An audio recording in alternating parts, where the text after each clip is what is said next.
wafdi uu hogaaminayay madaxweyne ku-xigeenka Soomaaliland Mudane Cabdiraxmaan Cabdilaahi Ismaaciil Saylici oo ay weheliyaan wasiiro iyo xildhibaano ka tirsan xukuumadda talada haysa ayaa maanta lagu soo dhaweeyay magaalada Boorama ee xarunta gobolka Awdal kuwaas oo la filayay inay kala qayb galaan dadweynaha ku nool magaaladani Boorama xuska 18 May oo ku beegan maalinta Isniinta isla markaasina kulamo la yeesho madax dhaqameedka iyo salaadiinta gobolka Awdal Mudane Saylici oo warbaahinta kula hadlayay guriga uu ka tagay magaaladani Boorama ayaa waxa uu sheegay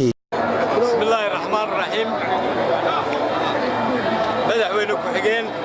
waxa halkan ku soo dhaweynayay dadweyne reer Awdal heer degmo heer gobol dadweynaha salaadiinta dhalinyarada qaybaha bulshada ka kooban tahay dhammaan reer Boorame madaxweyne ku soo dhawow si aad uga qayb gasho dabaaldega go'aansiyada Soomaaliland oo ku beegan 18 May aadna waan kuugu mahadnaqaynaa adiga iyo waftigaaga ballaaran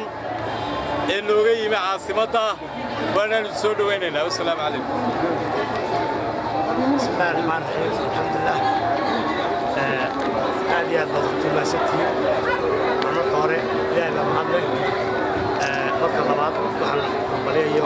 وعنا مدريا وعن ما مفضل هي الدجمة الشعبية غير أفضل كان هذا الدجمة بورما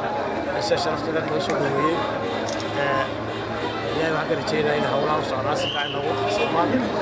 أو الكلية سكتوا ويسافروا بمركان يتقبلوا هؤلاء اللي بالكلية يسافروا حجين هين يسافروا بالدقة سنقول أفراد كسور يكتي يشتغل جمهور Soomaaliland وكل حاجة صعبة إن شاء الله تصل نوي بدأ إن شاء الله نقول